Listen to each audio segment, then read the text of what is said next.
फिर से आपका एक बार स्वागत है आपके अपने YouTube platform English with people sir में।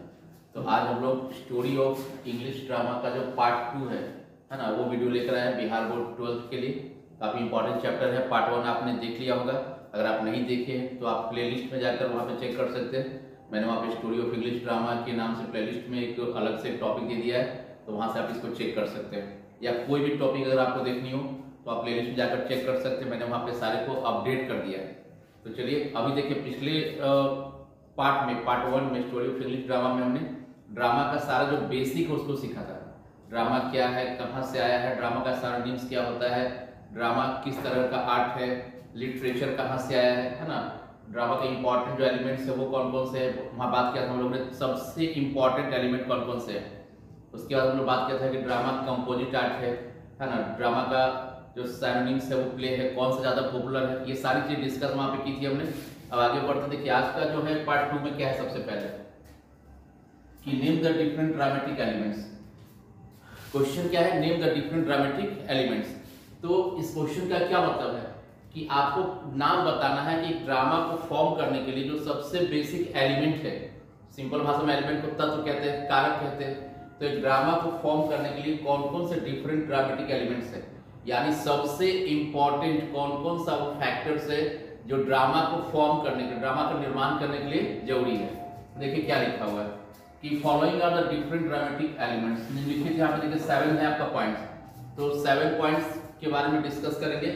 ये 7 मेन कैरेक्टर एलिमेंट्स है ड्रामा के लिए, लेकिन सबसे इंपॉर्टेंट जो 3 है वो ये तीनों है, प्लॉट, कैरेक्टर और डायलॉग। ये 3 ज्यादा इंपॉर्टेंट है, मतलब ये तीनों कंपल्सरी होनी ही चाहिए।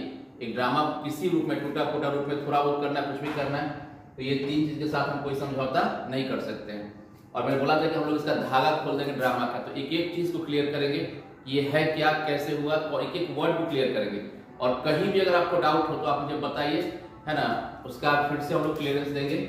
देखिए सबसे पहला क्या है, प्लॉट। क्या है, प्लॉट। सेकेंड है character, dialogue, gestures, scenic effects, music और सॉलिलोक्यू। अब देखिए ये तो 7 है, आपने इसको लर्न कर लिया। सबसे पहले ड्रामा का जो एलिमेंट्स कितना हुआ, टोटल 7 हुआ है। प्लॉट है, कैरेक्टर है, डायलॉग है, जेस्चर है, सीनिक इफेक्ट है, म्यूजिक और सॉलिलोक्यू है। अब देखिए पहला क्या काम करना है आपको, ये 7 जो है इनको लर्न कर लो कि ड्रामा का डिफरेंट एलिमेंट्स कौन से हैं। ये क्वेश्चन 2 मार्क्स में भी आ सकता है, 5 मार्क्स में अगर आ गया तो कैसे करेंगे उसको भी डिस्कस करेंगे हम लोग, और 1 मार्क्स में भी आ सकता है। आपको सर 1 मार्क्स में कैसे इतना पढ़ा है, तो ऐसे नहीं आएगा। आपको 1 2 3 4 4 ऑप्शन दे देगा और क्या बोलेगा कि इसमें से कौन सा ड्रामेटिक एलिमेंट्स है या कौन सा ड्रामेटिक एलिमेंट्स नहीं है। तो आपको पहचानना होगा कौन सा है, तो भी आपको ये 7 लर्न करना है। अगर दिया है कि नहीं है तो भी आपको ये 7 लर्न करना है। तो ये तो क्लियर है कि ड्रामा का जो एलिमेंट्स है, ड्रामेटिक एलिमेंट्स कितने, टोटल 7 है। कौन कौन से हैं, plot, character, dialogue, gesture, scenic effect, music और सॉलिलोक्यू। अब लोग एक एक वजह देखें कि आखिर ये प्लॉट है क्या, कैरेक्टर का क्या मतलब है, सॉलिलोक्यू का क्या मतलब है, जेस्चर का क्या मतलब है, डायलॉग का क्या मतलब है। देखिए प्लॉट का क्या मतलब है। प्लॉट देखिए जैसे ड्रामा जब होता है ना, उसमें कई सीक्वेंस होते हैं। सीक्वेंस क्या, कई क्रम होते हैं। जैसे अभी ड्रामा जब स्टेज पे आप शुरू में आता है कोई भी प्रोग्राम के साथ, सपोज रामायण आप देख रहे हो तो राम और सीता शुरू में आता है, हो सकता है वहां पे राजमहल का सीन होगा, एक प्लॉट वो है। फिर हो सकता है वहां पे दूसरा सीक्वेंस आएगा जहाँ पे लोग हो सकता है बागान में सीता माता बैठी होंगी, वहां का सीन होगा। तीसरा प्लॉट हो सकता है जहाँ राम युद्ध भूमि में चले गए, वो प्लॉट हो जाएगा। यानी प्लॉट क्या हुआ कि ड्रामा का जो सीक्वेंस है कि किसके बाद कौन सा आएगा, किस तरह का ड्रामा है, कितने सीक्वेंस में आएंगे, वो सब उसका डिफरेंट क्या होता है, प्लॉट होता है। देखिए लिखा हुआ है द सीक्वेंस ऑफ इवेंट्स, जो घटनाओं का जो क्रम है। देखिए सीक्वेंस का मतलब क्या होता है, क्रम। क्या होता है, क्रम होता है। और इवेंट क्या होता है, घटना। That make up the story, जो अलग अलग घटनाक्रम है जो कि पूरा अंतिम कंबाइन करके एक कहानी का रूप लेता है, वही क्या है, प्लॉट है। कैरेक्टर समझते हैं, पात्र, चरित्र। जैसे मूवी के अंदर एक्टर एक्ट्रेस होते हैं, है ना, वैसे ही एक ड्रामा में क्या होते हैं, कैरेक्टर्स होते हैं, अलग अलग पात्र होते हैं। कौन राजा बनेगा, कौन रानी बनेगा, कौन सेनापति बनेगा, कौन सिपाही बनेगा, कौन दासी बनेगी, कौन दास बनेगा, है ना, ये सब चीजें। देखिए character, a person that plays a role, यानी कि जो पर्सन, अब जिसको जो रोल मिलेगा उसके पर्सनालिटी के हिसाब से, उसके टैलेंट के हिसाब से उनको रोल्स मिलता है। तो कैरेक्टर क्या होगा, पात्र। डायलॉग समझते हैं, मतलब डायलॉग मार रहा है तो बात करना, कन्वर्सेशन करना। अब कन्वर्सेशन क्या, मान लो 2 कैरेक्टर्स है, 4 कैरेक्टर्स है, तो आपस में किसको क्या बोलना है, किसको क्या सुनना है, किसको क्या रिप्रेजेंट करना है, तो वो जो बातचीत आपस में करते हैं उसी को हम लोग क्या कहते हैं, डायलॉग देखिए लिखा हुआ है कन्वर्सेशन, यानी कि बातचीत बिटवीन द डिफरेंट कैरेक्टर्स, जो अलग अलग कैरेक्टर्स होते हैं, है ना, जो डायलॉग होता है। तो डायलॉग में क्या होता है कि अलग अलग कैरेक्टर्स आपस में क्या करते हैं, बात करते हैं। ऐसे भी आप समझो डायलॉग, डायलॉग बोला तो क्या बोल रहा है, तो किससे बोलेगा, जो कैरेक्टर्स आपस में उनसे बात करेंगे, ताकि हम लोग को समझ में आ सके कि वहां पे आखिर चल क्या रहा है। देखिए जेस्चर, जेस्चर का मतलब हाव भाव। जैसे सपोज अभी कुछ सीरियस होना है, बोले क्यों सीरियस है सर, हंस रहे, अरे क्या बात है, बहुत खुश है। तो चेहरे का जो जेस्चर है ना, मतलब क्या आप कहना चाहते हो, क्या वहां पे भाव है, तो जेस्चर का हाव भाव होता है। देखिए लिखा हुआ है expression used to convey message. अब आपको कोई मैसेज कन्वे करना है, किसी को बताना है, संदेश देना है, तो आप किस तरह का जेस्चर, खुशी का माहौल है तो आप चेहरे पे आप चमक आ जाती है, दुखी है तो आप उदास हो जाते हैं, रोने लगते हैं, चेहरा उदास हो जाता है। तो जेस्चर वही expression used to convey message, मतलब वो अभिव्यक्ति जो आप यूज करते हो किसी को कोई मैसेज कन्वे करने के लिए, बताने के लिए। ठीक है, सीनिक इफेक्ट तो बड़ा आसान सा, देखिए सीन दृश्य, इफेक्ट प्रभाव।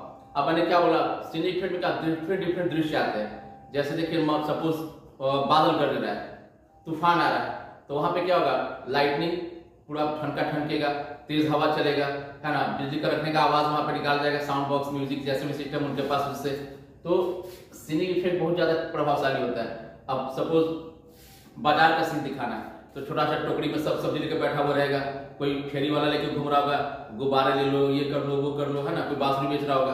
तो सीनिक इफेक्ट क्या होता है कि जैसा वहां पे सीन चाहिए, जिस चीज का सीन है वो बिल्कुल क्रिएट होना चाहिए, क्योंकि ड्रामा जो एक क्रिएटिविटी का चीज है, ये क्रिएट किया जाता है। म्यूजिक जानते हैं कि जैसा कंडीशन के हिसाब से म्यूजिक बजेगा, है ना, कैसे हीरोइन का दुपट्टा वो लहराता है, तो जब जब उड़े जुल्फे तेरी गाना बज जाता है, उसी तरह से। और जब वो छोड़ के जाती है तो न जाओ मेरे बादशाह एक वादे के लिए एक वादा तोड़ के, ऐसे डायलॉग बोल देते हैं आप लोग। तो ये म्यूजिक। और सोलिलोक्यू क्या है, ये एक कैरेक्टर के द्वारा अकेले में बोला गया एक बात होता है, स्पीच होता है, जिससे वो अपने मन के इमोशंस को, अपने थॉट्स को एक्सप्रेस करता है। देखिए लिखा हुआ एकांत बोल, speech through which a character expresses his और हर थॉट्स इमोशंस। ये सोलिलोक्यू क्या है कि स्पीच है, एक बात करने का वो तरीका है जिससे वो एक कैरेक्टर अपने मन के बातों को, विचार को, या अपनी, देखिए अभी हमने ड्रामेटिक एलिमेंट्स को डिस्कस किया, अब now will discuss dramatic structure. तो ड्रामेटिक स्ट्रक्चर को डिस्कस करें कि एक ड्रामा में कौन कौन सा स्ट्रक्चर्स होता है। अब देखिए एक सवाल आता है कि ड्रामेटिक स्ट्रक्चर, हमने बोला ड्रामेटिक स्ट्रक्चर, तो आखिर ड्रामेटिक स्ट्रक्चर का मतलब क्या है। तो देखिए ड्रामेटिक स्ट्रक्चर, देखिए स्ट्रक्चर का मतलब आप सब जानते हैं कि संरचना, एक ढांचा, क्या होता है, संरचना, जिसको आप ढांचा भी कहते हैं। और एक ड्रामा का संरचना, उसका निर्माण किन किन बातों को ध्यान रख के आता है। क्योंकि देखिए ड्रामा है या कोई भी चीज है, नाटक है, कोई भी कविता है, कहानी है, तो सबका अपना अपना एक अलग अलग क्या होता है, स्ट्रक्चर होता है। तो यहाँ पे हमको डिस्कस करना है कि ड्रामा चैप्टर पर है, तो ड्रामेटिक स्ट्रक्चर की ड्रामा का संरचना के बारे में डिस्कस करें, ड्रामा का निर्माण कैसे होता है, उसका ढांचा क्या होता है। तो स्ट्रक्चर का मतलब क्लियर हो गया आपको। देखिए इसमें मेनली आपके 6 है, क्या क्या है, एक्सपोजिशन है, क्या है, एक्सपोजिशन, कॉम्प्लिकेशन, क्राइसिस, डिनाउमेंट, कैटास्ट्रोफ और कंक्लूजन। ये जो 6 हैं, ये बेसिकली 6 एक ड्रामा की क्या है, मेन स्ट्रक्चर से उसके संरचना है। तो ये 6 तो हमको याद कर लेना है, बट अब यहाँ पे क्या समझना है कि आखिर ये एक्सपोजिशन का मतलब क्या है, कॉम्प्लिकेशन का मतलब क्या है, क्राइसिस का मतलब क्या है, डिनाउमेंट का मतलब क्या है, कैटास्ट्रोफ का मतलब क्या है, कंक्लूजन का मतलब क्या है। तो आइए बारी बारी से हम लोग एक एक को समझेंगे। मैंने पहले ही कहा है कि ड्रामा का क्या होगा, धागा खुलेगा, एक एक बात का धागा खोलेंगे, कहीं पे कोई शॉर्टकट नहीं जाएंगे, बिल्कुल क्लियर समझाएंगे। क्योंकि 1 घंटा के वीडियो में, 1.5 घंटे के वीडियो में 95+ कभी नहीं आता है, इस बात को ध्यान रखिएगा मेरे बच्चों। और आप लोग थोड़ा मेरी मेहनत को सपोर्ट कीजिए, क्योंकि जिस हिसाब से चाहिए रिस्पॉन्स, वो रिस्पॉन्स नहीं आ रहा है। मैं आपके लिए इतना मेहनत कर रहा हूँ, तो कई बार बुरा लगता है, छोड़ो यार, ऐसे ही पढ़ा लेता हूँ क्लास के अंदर, बस बात खत्म है। तो थोड़ा सा आप लोग सपोर्ट करें, है ना, क्योंकि अगर आपको लगता है कि जेन्युइनली मैं आपको सही पढ़ा रहा हूँ, सही बता रहा हूँ, तो आप थोड़ा सपोर्ट करें, शेयर करें, फ्रेंड्स को भी बोले सब्सक्राइब करें चैनल्स को, क्योंकि आपके एग्जाम तक तो ये रुकने वाला नहीं। लगातार मैं आपके लिए वीडियोस लेके आऊंगा, मेरा मैक्सिमम जितना एफर्ट हो आप पे लगा दिया जाएगा। तो चलिए आगे देखते हैं क्या देखिए, एक्सपोजिशन है। एक्सपोजिशन का क्या मतलब, लिखा हुआ introduction about drama character story, मतलब जब एक ड्रामा स्टार्ट होता है तो सबसे पहले क्या होता है, उसके जो डिफरेंट इंट्रोडक्शन कहते हैं ना हिंदी में, परिचय। तो एक परिचय दिया जाता है कि ड्रामा किस तरह का ड्रामा होने वाला, उसमें कौन कौन से कैरेक्टर्स हैं, उसका स्टोरी किस तरह का होने वाला है।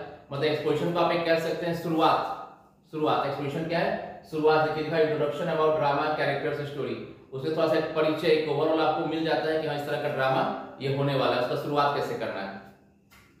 कॉम्प्लिकेशन में क्या होता है, लिखा होता है कि उसमें होता क्या है, उसमें अचानक से सब कुछ ठीक चल रहा है, झगड़ा आ जाता है, कॉन्फ्लिक्ट, झगड़ा आ जाता है, स्ट्रगल, संघर्ष आ जाता है, प्रॉब्लम्स आ जाते हैं।